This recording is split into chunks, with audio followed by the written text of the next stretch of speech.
창세기 2장에 이제 하나님이 아담에게서 이제 아담의 갈빗대로 하와를 만드셨죠. 그래서 하와와 아담을 이제 한 몸을 이루게 하셨습니다. 그게 이제 결혼에 관한 첫 언급이죠. 그리고 이제 결혼 관계에 대해서 아주 구체적으로 자세하게 그 말씀하고 있는 부분이 신약에서는 그 고린도전서 7장입니다. 고린도전서 7장. 뭐 여기를 오늘 여기를 뭐 다 여기를 살펴보려고 했던 건 아닌데 고린도전서 7장에 있다라는 7장이 그 결혼에 관한 가장 자세한 이제 말씀이다. 이 결혼에 대해서 이제 여러 가지 이제 말씀을 하고 있는데 여기 뭐 이런 말씀도 하고 있습니다. 7장 7절에 보시면은 나는 모든 사람이 나와 같기를 원하노라. 그러니까 사도 바울이 독신이었죠. 그래서 모든 사람이 나와 같이 독신으로 지내기를 원한다. 이렇게 아주 분명하게 말씀하고 있습니다. 그런데 이렇게 얘기하죠. 그 다음에 그러나 각각 하나님께 받은 자기의 은사가 있으니 하나는 이러하고 하나는 저러하니라. 그러니까 어떤 사람은 독신의 은사가 있는 것이고 어떤 사람은 결혼을 하는 것이고. 그래서 이제 이 고린도전서 7장에서 좀 그 특이한 표현들이 있습니다. 다른 곳에서 찾기 힘든, 성경의 다른 곳에서 찾기 힘든 이런 표현들이요. 그 7장 6절에 보시면은 그러나 내가 이 말을 함은 권도요 권면이요 명령은 아니라. 권면이다. 명령은 아니다. 성경의 모든 말씀이 명령인데 여기는 권면이다. 명령이 아니다. 이런 말씀도 있죠. 그 다음에 또 10절에서는 보시면은 가로 안에 보시면 명하는 자는 내가 아니요 주시라. 여기서는 또 주님의 명령이다. 이렇게 말씀하고 있고 12절에 가로 안에 보시면은 이는 주의 명령이 아니다. 이렇게 말씀하고 있죠. 그래서 여기서 주님의 명령이 무엇인가, 권면이 무엇인가, 명령이 아닌 권면이 무엇인가, 이걸 구별해서 봐야 됩니다. 고린도전서 7장을 보실 때. 아주 어려운 그런 건 아닙니다. 읽어보시면 알 수가 있어요, 쉽게. 그래서 혼인 관계에 있어서 이제 이 고린도 지역에서 이제 사도 바울이 복음을 전했을 때 믿는 사람들이 생겨났겠죠. 그런데 어떤 경우에는 부부가 동시에 같이 믿었을 수도 있고, 뭐 동시는 아닐지라도 어쨌든 남편과 아내가 함께 믿었을 수도 있고, 어떤 경우에는 남편, 아내 둘 중에 한 사람만 믿었을 수도 있죠. 이제 그런 경우에 어떻게 할 것이냐에 대해서 말씀을 하고 있습니다. 여기 7장 7절에서 24절까지, 7장 7절에서 24절까지 이혼하는 것에 대해서도 말씀하고 있는데, 이혼하는 것에 대해서 믿는 자와 믿지 않는 자가 부부일 때 이혼하는 것에 대해서 말씀하고 있습니다. 여기서는 이혼 사유가 반드시 음행이어야 된다 라는 게 없습니다. 한번 읽어보시죠. 음행의 연고로 이혼을 해야 된다라고 말씀하고 있지 않습니다. 그냥 이렇게 돼 있어요. 믿는 자와 믿지 않는 자가 갈릴 수 있다. 갈려도 된다. 이렇게 말씀하고 있습니다. 그러니까 믿는 자와 믿지 않는 자가 같이 사는데 거기에 음행이라는 사건이 생겼을 때에 갈려도 된다가 아니고 그냥 그런 조건이 없습니다. 갈려도 된다. 이렇게 돼 있어요. 근데 사도 바울이 이제 추천하는 바는 그러나 아내와 남편 둘 중에 안 믿는 사람이 아내와 남편 믿는 배우자와 함께 살기를 원하거든 함께 사는 것이 더 아름답다. 이렇게 얘기를 하죠. 왜냐하면은 함께 삶으로 인해서 그 믿지 않는 배우자를 그리스도께 인도할 수 있을지도 모르기 때문에 그리스도께 반드시 인도할 수 있다 그런 뜻이 아니고 그런 말씀은 없죠. 그럴지도 모른다. 16절에 그렇게 돼 있죠. 구원하지 어찌 않으뇨. 구원할 수도 있다. 그럼 이제 16절 말씀이 이제 15절 말씀과 한번 비교해 보시죠. 15절 말씀과 비교해 보시면은 15절에 혹 믿지 아니하는 자가 갈리거든 갈리게 하라. 형제나 자매나 이런 일에 구속받을 것이 없느니라. 그러나 하나님은 화평 중에서 너희를 부르셨느니라. 아내 된 자여 내가 남편을 구원하는지 어찌 알 수 있으며 남편 된 자여 내가 아내를 구원하는지 어찌 알 수 있으리요. 그래서 16절 말씀은 이제 함께 지내기를 권하는 말씀인데 15절 말씀은 갈라져도 된다는 말씀이죠. 그러면 이제 두 말씀이 모순되는 것 같은데 하나는 원칙입니다. 15절은 원칙이고 16절은 그 원칙보다 나은 것을 말씀하고 있는 겁니다. 더 나은 것. 15절에 분명히 이렇게 말씀하고 있죠. 이런 일에 구속받을 것이 없느니라. 여기에는 강제가 없다라는 겁니다. 강제가 없다. 믿는 자가 믿지 않는 자와 함께 살아야 할 그런 강제가 없다. 그러니까 16절 말씀으로 15절 말씀을 취소할 수는 없는 거죠. 그 다음에 쭉 더 읽어보시면은 25절부터는 이제 독신에 관한 말씀이 있습니다. 독신. 처녀에 대하여는 내가 주께 받은 계명이 없으되, 여기 처녀는 보통 우리가 처녀 하면은 여자들만 가리키죠. 그런데 여기서 처녀는 남녀를 다 가리키는 겁니다. 남녀를 다 가리킵니다. 그러니까 원래 정확하게 번역하면 동정이라고 번역해야 돼요. 동정. 이 처녀라는 이 단어가, 이 똑같은 단어가 어디에 있냐면은 한번 보시죠. 그 계시록에 보면 이 문맥에서도 이 처녀가 단순히 여자를 가리키는 게 아니라는 걸 알 수 있는데, 여기를 먼저 읽어보겠습니다. 처녀에 대하여는 내가 주께 받은 계명이 없으되, 여기서도 또 이런 표현이 나오죠. 이건 주님께 받은 계명이 아니다. 처녀에 대하여는 내가 주께 받은 계명이 없으되 주의 자비하심을 받아서 충성된 자가 되어 의견을 구하노니, 내 생각에는 이것이 좋으니 곧 임박한 환난을 인하여 사람이 그냥 지내는 것이 좋으니라. 그래서 여기서는 사람이 했을 때는 여자만 가리키는 게 아니죠. 27절 보시죠. 27절을 보시면은 이제 이 25절에서 처녀라는 말이 남자에게 적용된다는 사실을 알 수 있습니다. 27절을 보시면은 내가 아내에게 매였느냐, 그러니까 아내를 꼭 구해야겠느냐, 아내가 꼭 있어야겠느냐, 노이기를 구하지 말며, 아내에게서 놓였느냐, 아내를 구하지 말라. 남자에게 하는 얘기죠. 남자에게. 28절. 그러나 장가가도 죄짓는 것이 아니요 처녀가 시집가도 죄짓는 것이 아니로되, 여기서 처녀는 이제 여자에게 쓰이는 말이죠. 그래서 여기 25절의 처녀가 남녀 모두에게 쓰이는 말입니다. 남녀 모두에게. 혹은 독신이라고 번역하면 더 정확하죠. 독신. 독신자에 대해서는, 혹은 독신 생활에 대해서는 내가 주께 받은 계명이 없으되, 여기 이제 계시록에 보면은 14장 3절에 보시면, 3절부터 읽어보겠습니다. 이 처녀가 영어로는 virgin이라고 되어 있어요. virgin. 미국에 그 버지니아라는 주가 있죠. 버지니아. 그게 이제 엘리자베스 여왕, 옛날에 그 엘리자베스 1세가 처녀였죠. 그 엘리자베스 여왕을 기념하면서 이 주 이름을 지었습니다. 버지니아라고. 어쨌든 여기 이제 14장 여기 4절에 보시면은 이 사람들은 여자로 더불어 더럽히지 아니하고 정절이 있는 자라. 이 정절이 있는 자라가 영어로 virgin입니다. virgins. They are virgins. 그들은 처녀들이다. 남자들에게 쓰는 말이에요. 남자들에게. 그 헬라어로는 똑같은 말입니다. 헬라어로도 그 헬라어로 파르테논이라고 되어 있습니다. 파르테논. 우리가 파르테논 신전 이렇게 그런 신전 이름이 있죠. 파르테논 신전. 고린도전서 7장 25절에 처녀라는 말이나 여기에 정절이 있는 자라 이 말이나 똑같은 단어입니다. 헬라어로 파르테논이라는 단어예요. 여기 또 고린도전서 7장 36절에 보시면은 누가 자기의 처녀 딸에 대한 일이 이치에 합당치 못한 줄로 생각할 때에, 여기 처녀 딸이라고 되어 있는데 이 딸이라는 말은 원문에 없는 말입니다. 그러니까 헬라어 원어 성경에 없는 말이에요. 그래서 번역하는 사람들이 여기다가 딸이라는 말을 집어넣습니다. 그래서 제 성경에는 이제 작은 글씨로 되어 있어요. 작은 글씨로. 원문에 없다라는 걸 표현하기 위해서. 그래서 여기도 마찬가지예요. 누가 자기의 동정에 대해서 라고 번역해야 됩니다. 자기의 동정에 대해서.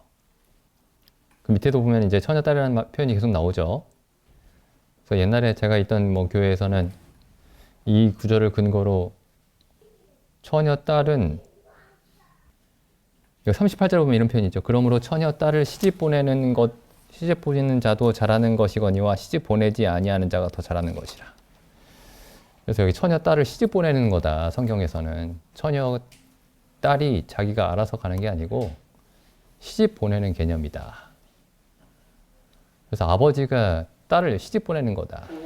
근데 교회에서 아버지가 누구냐? 장로다. 그래서 장로가 결혼을 시키는 거지 원하는 사람이랑 결혼하는 게 아니다. 뭐 이렇게까지 얘기했습니다. 그러니까 굉장히 성경을 그냥 마음대로 해석한 겁니다. 마음대로. 고린도전서 7장 25절에서 처녀에 대한 그 가르침, 처녀에 대한 교훈, 혹은 독신에 대한 교훈이 어디에까지 이어지냐면은 마지막까지 이어집니다. 7장 40절까지. 그러니까 여기 보시면은 39절, 아내가 그 남편이 살 동안에 매어 있다가 남편이 죽으면 자유하여 자기 뜻대로 시집갈 것이나 주 안에서만 할 것이니라, 이렇게 돼 있죠. 그러니까 여기도 처녀에 대한 말씀입니다. 다시 말해서 독신에 대한 말씀이에요. 독신에 대한 말씀. 그러니까 우리는 이제 보통 처녀 하면 아예 결혼을 한 적이 없는 여자를 처녀라고 가리키죠. 그런데 성경에서 지금 여기서 고린도전서 7장에서 처녀라고 말할 때는 독신입니다. 독신. 근데 사도 바울이 이렇게 얘기하잖아요. 마지막에 무슨 얘기를 하지 않냐면은, 내가 이렇게 다 얘기를 했으니까 결국에 최종적인 결정은, 결혼이든 독신이든 모든 최종적인 결정은 교회의 결정에 따라라. 그렇게 말하지 않습니다. 교회는 이 하나님이 독신에 관해서 혹은 결혼에 대해서 성경적인 가르침이 어떤 것인가, 그 일반적인 원칙을 가리키는 것이지, 그래서 당신이 이 사람과 결혼해야 됩니다, 저 사람과 이혼해야 됩니다, 그런 얘기를 하지 않습니다. 그래서 교회의 뜻은 없어요. 여기 이 결혼이나 이혼에 관한 문제에 있어서는 교회의 뜻 같은 건 없습니다. 그리고 한 말씀 더 드리면은, 오늘 이 말씀을 드리려고 했던 건 아닌데, 결혼에 관해서 처음에 나오는 말씀이 창세기 2장에 나오죠. 창세기 2장에. 2장 20절에 보면은 이렇게 되어 있습니다. 2장 18절부터 보시면, 2장 18절. 여호와 하나님이 가라사대 때 사람의 독처하는 것이 좋지 못하니 내가 그를 위하여 돕는 배필을 지으리라. 물론 여기 아담과 하와가 가리키는 게 가장 중요한 사실이 그리스도와 교회의 관계인데, 또 남편과 아내의 관계이기도 합니다. 2차적으로 중요한 사실은. 근데 아내를 남편을 돕는 배필로 지으셨습니다. 남편을 돕는. 그러니까 아내가 남편을 돕는 존재로 지어진 거예요. 요즘 들으면 사람들이 막 뒤집어질 얘기인데, 성경은 그렇게 돼 있습니다. 성경은 그렇게 돼 있고. 그래서 이제 이 말씀을 가지고 이제 이게 잘못하면은 남편이 아내에게 이 말씀을 가지고 말도 안 되는 주장을 할 수도 있죠. 당신이 나를 도와야 된다, 뭐 이렇게. 근데 여기 전제가 있습니다. 여기 전제가 뭐냐면은, 무엇을 돕느냐, 남편이 뭘 하든지 남편을 돕는 존재가 아닙니다. 아내는 남편이 뭘 하든지 남편을 도와야 되는 게 아니고, 남편이 해야 되는 일이 있죠. 남편에게 하나님이 이런 일을 하라고 하셨습니다. 1장 27절. 너무 당연한 얘기죠. 하나님이 자기 형상 곧 하나님의 형상대로 사람을 창조하시되 남자와 여자를 창조하시고, 하나님이 그들에게 복을 주시며 그들에게 이르시되 생육하고 번성하여 땅에 충만하라, 땅을 정복하라, 바다의 고기와 공중의 새와 땅에 움직이는 모든 생물을 다스리라 하시니라. 이 남편이 무슨 일을 해야 되냐면은 하나님의 일을 해야 됩니다. 하나님의 일. 남편이 하나님의 일을 하고, 아내가 하나님의 일을 하는 남편의 일을 함께 돕는 겁니다. 돕는 배필로 주신 거예요. 돕는 배필로. 그러니까 남편이 하나님의 일을 하지 않으면은 무효입니다. 무효. 근본적으로는 그 결혼이 의미가 없는 거예요. 뭐 그렇다고 해서 지금 뭐 그런 믿지 않는 사람들 사이에서 결혼은 결혼이 아니냐, 뭐 그런 의미는 아니지만은, 왜냐하면 베드로전서에 또 이런 말씀이 있죠. 베드로전서 3장 1절 보시면, 아내된 자들아 이와 같이 자기 남편에게 순복하라. 그 다음 보시죠. 이는 혹 도를 순종치 않는 남편이라도 말로 말미암지 않고 그 아내의 행위로 말미암아 구원을 얻게 하려 함이니. 그래서 믿지 않는 남편에게도 순종하라고 이렇게 되어 있죠. 그래서 결혼이 아닌 걸로 얘기하는 건 아닙니다. 그런데 아까 그 고린도전서 7장에서는 믿는 자와 믿지 않는 자가 혼인한 상태에 있을 때에 그럼 헤어져도 된다라는 말씀은 무슨 말씀이냐? 한번 생각해 보시죠. 결혼이라는 게 이제 하나님이 그 제도를 세우신 목적이 뭐냐면은 창세기 3장에도 나와 있죠. 2장에. 하나님의 형상과 모양대로 사람을 지으시고 하나님이 하셔야 하는 일을, 하나님이 하시는 일을 하나님의 대리자로서 행하도록 남편과 아내의 관계를 주신 겁니다. 그러니까 헤어지는 일도 헤어지는 목적이, 나 화난다. 그래서 헤어지는 게 아닙니다. 내가 주님을 섬기는 데 있어서 주님을 섬긴다는 목적으로 헤어지는 거예요. 주님을 섬긴다는 목적으로. 주님을 섬긴다는 구실로 헤어지는 게 아니고 정말 주님을 섬기기 위한 목적으로 헤어지는 겁니다. 고린도전서 7장을 좀 보시죠. 다시 보시면은 7장 5절. 여기는 이제 이 남편과 아내가 둘 다 그리스도인일 때에 해당되는 얘기입니다. 7장 5절 보시면 서로 분방하지 말라. 근데 분방해야 되는 경우에 대해서도 말씀하고 있죠. 분방하는 경우에 대해서도. 다만 기도할 틈을 얻기 위하여 기도하기 위해서 분방합니다. 기도하기 위해서. 그럼 밑에 헤어지는 것도 마찬가지예요. 기도하기 위해서 헤어집니다. 여기 보시죠. 고린도전서 7장 32절. 너희가 염려 없기를 원하노라. 장가가지 않은 자는 주의 일을 염려하여 어찌하여 주를 기쁘시게 할꼬 하되 장가간 자는 세상 일을 염려하여 어찌하여 아내를 기쁘게 할꼬 하여 마음이 나누이며 시집가지 않는 자와 처녀는 주의 일을 염려하여 몸과 영을 다 거룩하게 하려 하되 시집간 자는 세상 일을 염려하여 어찌하여 남편을 기쁘게 할꼬 하느니라. 그래서 고린도 교회에서 이제 그 믿는 자와 믿지 않는 자가 이제 복음을 전해지는 과정에서 한 사람만 믿었을 때에 이혼에 관해서 헤어지는 것에 대해서 사도 바울이 얘기했던 이유가 뭐냐면은 뭐 안 맞으니까 뭐 그런 이유가 아니었습니다. 그러니까 한 가지 이유 때문이에요. 딱 한 가지 이유 때문에. 주를 섬기는 것과 관련된 이유입니다.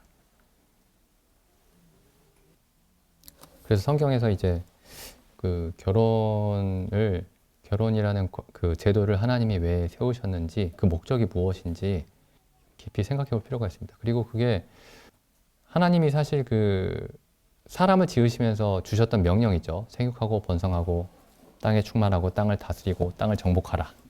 그러니까 하나님을 나타내라는 거죠. 만물 가운데서 하나님을 나타내라. 근데 그 명령을 수행하게 하시기 위해서 그 일을 함께 하도록 하시기 위해서 남편과 아내를 주셨습니다. 그러니까 하나님은 그 일이 필요하다고 생각하신 거예요.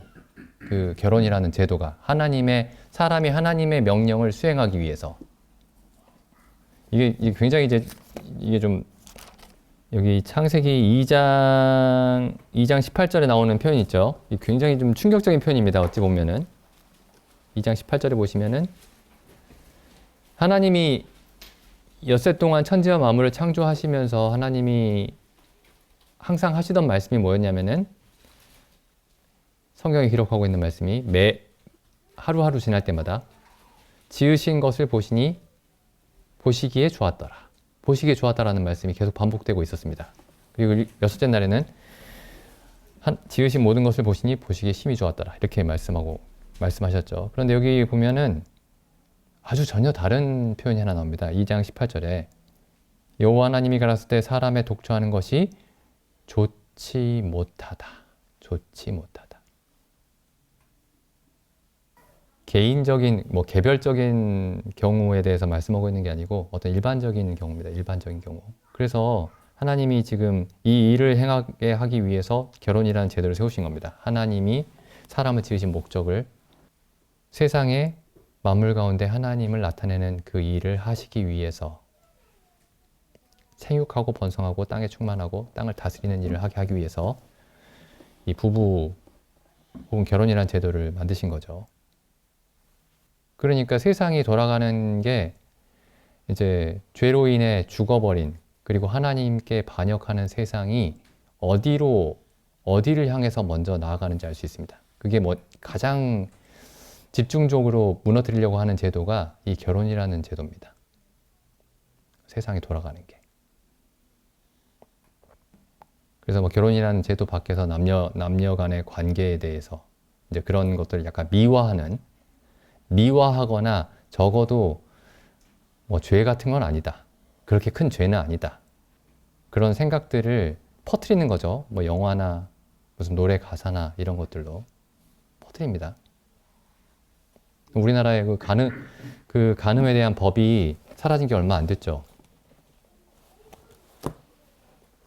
이 로마서 1장에 보시면은 그 로마서 1장 18절부터 그 3장 18절까지 모든 사람이 죄인이라는 사실에 대해서 이제 증명을 합니다. 사도 바울이 설명을 하는데 처음에 하고 있는 말씀이 하나님이 아닌 것으로 바꾼다.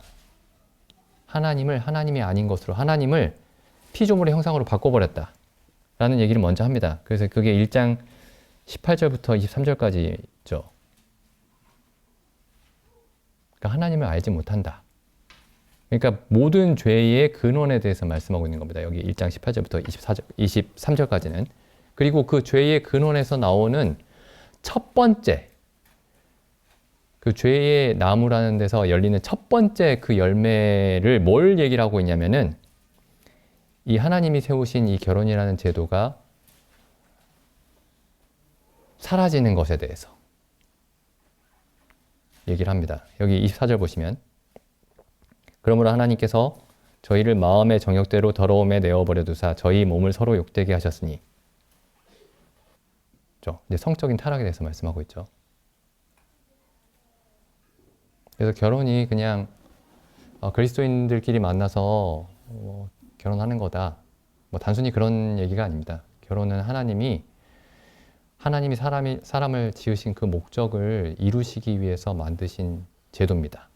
최초의 제도예요. 인간 사회에 만드신 최초의 가장 근본적인 제도입니다. 세상이 하나님으로부터 멀어지면 멀어질수록 공격하게 되는, 무너뜨리려고 하는 가장 근본적인 제도가 이 결혼이라는 제도입니다. 그래서 맨 처음에는 이제 결혼 밖에서 남녀 관계를 미화하고 정당화하는 그런 사상들을 퍼뜨리더니 그 다음에는 어디로 가냐면은 동성애를 정당화하고 미화하는 그런 방향으로 나아가죠. 아무튼 뭐 일어나는 일에 대해서 좀 이 결혼에 대해서 성경이 어떻게 가르치고 있는지 좀 생각해 보셨으면 좋겠습니다.